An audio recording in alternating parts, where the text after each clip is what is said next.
Hello दोस्तों, नमस्कार। आपको मेरे चैनल प्रॉपर्टी इन्वेस्टमेंट चैनल से स्वागत है। मेरा एक दूसरा भी चैनल है पैसा और school. Kindly subscribe both the channel, give the comments. आज का टॉपिक हमारा रहेगा एक तरह की जो गवर्नमेंट पॉलिसी है एनपीएस पे। एनपीएस, यूपीएस एंड ओपीएस, जो पेंशन स्कीम गवर्नमेंट एम्प्लॉइज़ के लिए स्पेशल, उसके बारे में बात करूँगा। और इसमें मैं गवर्नमेंट के डेयरिंग के बारे में भी बात करूँगा, गवर्नमेंट की स्ट्रेटजी के बारे में बात करूँगा। तो kindly give the attention on that. और पहले मैं ये बता देता हूँ कि एनपीएस क्या होता था, यूपीएस क्या होता था, ओपीएस क्या होता था। ओपीएस एक पहले जो पेंशन मिलती है जिसका पैटर्न ये था कि भी आपको सर्विस के बाद 50% पेंशन, अश्योर्ड पेंशन मिलती है। कोई आपकी कटिंग उसमें कटती नहीं, कोई आपका कंट्रीब्यूशंस नहीं होता। उसके बाद है यूपीएस। यूपीएस में आपका 10% कंट्रीब्यूशन होता है और भाई उसके बाद 14.5% कंट्रीब्यूशंस गवर्नमेंट देती है। और ये जो है एनपीएस आपको एक तरह से जब आप रिटायर्ड होते हैं तो टोटल अकुमुलेटेड मनी का 60% आप एज ए मतलब अकुमुलेटेड मनी का कैश ले सकते हो। और जो आपका 40% है उसकी आप पेंशन बनती है। 40% जो पेंशन बनती है उसमें भी 3 ऑप्शन है कि नंबर 1 ऑप्शन तो ये है कि भी आपने भाई एक तरह से एन्युटी प्रोवाइडर से स्कीम ले ली पेंशन की, और आप क्या करोगे कि भी जब तक आप जिंदा हो तो आप उस पैसे का इंटरेस्ट आप ले सकते हो। नॉर्मली 6.5% के आसपास रहता है। दूसरी स्कीम ये है कि आपने अपना पैसा डाला, आपके बाद आपकी वाइफ को भी मिलेगा, तो इसमें आपको कोई 0.5% के और कम हो जाता है। और तीसरी स्कीम ये है कि भाई आपके बाद आपकी वाइफ को, वाइफ के बाद बच्चों को पूरा पैसा रिटर्न मिल जाएगा। अदरवाइज़ पहले 2 स्कीम में वो पैसा रिटर्न नहीं मिलता। थर्ड स्कीम में क्या है कि वो पैसा बच्चों को भी रिटर्न मिल जाएगा।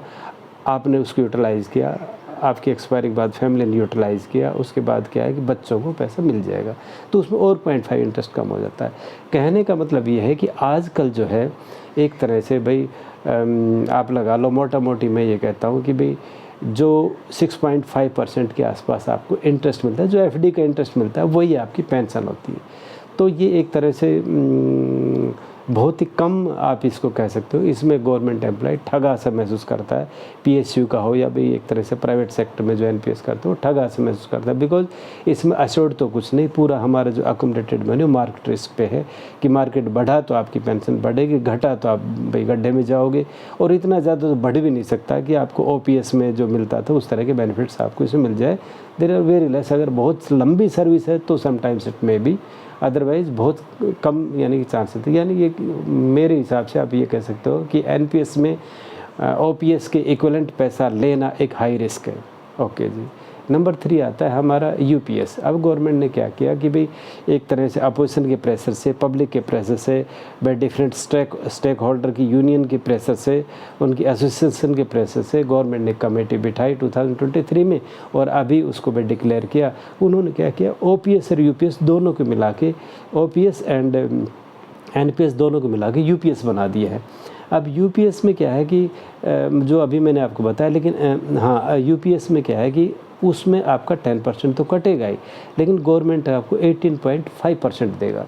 अब 18.5% देने से आपका क्या फ़ायदा होगा कि 18.5% से गवर्नमेंट ने ये कहा है कि भाई 25 ईयर्स अगर आपको सर्विस है, आप total last salary, last 12 month की सैलरी का 50% पर मंथ आपको मतलब मिल जाएगा।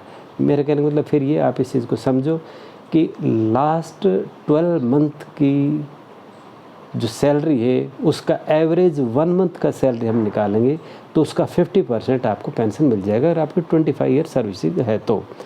अच्छा जी, दूसरा इसका पॉइंट ये था कि अगर आपकी 10 ईयर से कम सर्विसेज मतलब 10 ईयर से अबो सर्विस है तो आपको मिनिमम 10,000 पर मंथ आपको मिलेगा। अगर 10 से अबो है, 15, 20 और इस तरह है तो आपको एक प्रोपोर्शनेट वे में जितनी आपकी सर्विस है उस हिसाब को पेंशन मिलेगा। It is a very good, एक तरह से मैं कह सकता हूँ, और इस पॉइंट ऑफ व्यू से मैं कह सकता हूँ it is a better than OPS also, कि आपकी भाई जो जितनी भी आप सर्विस करते हो उस हिसाब से आप पेंशन लेके चले जाते हो। दूसरा फैमिली पेंशन भी आपको 60% इसमें है। तो इसमें क्या किया कि एनपीएस और भाई यूपीएस दोनों का एक तरह से इन्होंने भाई अच्छे आइडियाज़ को भाई एक्युमुलेट किए हैं और एक तरह से यूपीएस को क्रिएट कर दिया। हालांकि अगर गवर्नमेंट ओपीएस की तरफ जाती तो क्या होता है, यू टर्न कहता है, पब्लिक में ये एक मैसेज जाता है कि गवर्नमेंट जो भी डिसीज़न लेती है वो गलत लेती है और बैक अपने डिसीज़न पे यू टर्न ले जाती है। लेकिन ऐसा नहीं है। देखो, ओपीएस गवर्नमेंट के लिए एक बहुत ही, यानी कि आप कह सकते हो कि ठीक नहीं है। जैसे कि आप ये कह सकते हो कि घर में आपकी जो अर्निंग है उससे ज़्यादा अगर एक्सपेंस है तो आप भाई लोन के दबाव में दब जाओगे। एक दिन ऐसा होगा कि आपके घर की भी कुर्की हो जाएगी। तो यही एक सिनेरियो था कि क्योंकि ओपीएस से बहुत ज़्यादा एक तरह से गवर्नमेंट की जो इकोनॉमिक कंडीशन है उसको बहुत ज़्यादा लोड है, इसमें कोई डाउट नहीं है। मैं इसके फेवर में बिल्कुल नहीं हूँ कि भी ओपीएस होना चाहिए, हालांकि मैं भी एक गवर्नमेंट सर्वेंट से ही रिटायर हुआ हूँ। लेकिन क्या है कि ओपीएस में बहुत ज़्यादा बर्डन गवर्नमेंट पे है। ये एक अच्छी बात थी, एनपीएस को लेके आए थे। लेकिन क्या है, मेरा ऐसा मानना कि गवर्नमेंट ने भाई टैक्स के हिसाब से, एनपीएस के साथ हर किसी के ऊपर शिकंजा डाला हुआ था। उधर क्या है कि भाई गवर्नमेंट भी रेवड़ी बांट रही थी थोड़ी बहुत, और अदर्स भाई जो पार्टी थी वो तो बहुत ही रेवड़ी बांट रही थी, और उसके बाद वो बहुत ज़्यादा अनाउंसमेंट भी करती थी, हम ये कर देंगे वो कर देंगे।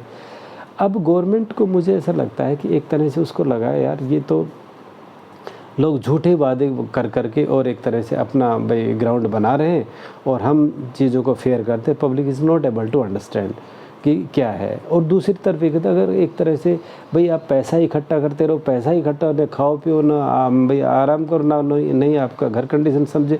मेरे कहने का मतलब इतना ज़्यादा पैसे को बचाना भी नहीं चाहिए कि जिससे आपका लिविंग स्टैंडर्ड ख़राब हो जाए। तो मेरे कहने का मतलब है कि एनपीएस एक ऐसी चीज़ थी, वो एक तरह से ज़्यादा शिकंजा कसे हुए थी। तो गवर्नमेंट ने एक तरह से लिबर्टी देकर यूपीएस को ठीक निकाला है। बट क्या है कि इस पर भाई एक्सचेकर बर्डन तो आएगा ही गवर्नमेंट पे, बट फिर भी इतना बर्डन नहीं है। गवर्नमेंट को क्या है कि अभी सिर्फ उसको 14% के बजाय 18.5% देना पड़ता है, यानी कि 4.45% एक्स्ट्रा देना पड़ रहा है। उसी से ये एक तरह से 25 ईयर्स से 50% पेंशन अश्योर कर देगी। तो ये हमारा ओपीएस का मामला है। अभी देखो, जैसे लोग कहते हैं भाई यू टर्न ले लिया, भाई यू टर्न नहीं लिया, ये एक तरह से पब्लिक के हित में फैसला लिया है कि आप एक तरह से कंट्री के लिए अर्निंग करो, लेकिन इतना भी ज़्यादा भाई कंट्री के सिटीजन्स पे दबाव भी मत डालो कि भाई वो एक तरह से भाई अपने आप को ठगा महसूस करे। तो it is a very good idea और it is a very good decisions of the governments that भाई इन्होंने यूपीएस किया है, और इन्होंने उसके लिए भी काफ़ी भाई वो किया है कि भाई जो रिटायर्ड हो चुके उनको भी एक तरह से एरियर देंगे और उनको भी एक तरह से इसी परव्यू में लेके आएंगे, यूपीएस के परव्यू में। And it depends on the individual choice also, whether they want to be in UPS और whether they want to be in NPS. ये भी एक तरह से गवर्नमेंट की स्कीम इस पे है। तो देखो, अदर्स जो पार्टीज़ है तो उसका क्या डिसीज़न, क्या उसके भाई रेवड़ियाँ रही है, वो एक अलग चीज़ है। मतलब उस चीज़ पर हम ध्यान ना देते हुए हम ये कहेंगे कि भाई ये एक तरह से अच्छा डिसीज़न है जो पब्लिक की एक भाई ओवरऑल हेल्थ के लिए अच्छा है, और गवर्नमेंट के लिए एक बैलेंस्ड वे है कि इसमें विन विन सिचुएशन से एम्प्लॉय को फ़ायदा है, गवर्नमेंट को फ़ायदा है, और ये एक अच्छी चीज़ है। तो ये हमारा एक भाई explanation regarding UPS of the government scheme के बारे में था। If there is any doubt you can ask in the comments. Kindly subscribe the channel. Thank you very much.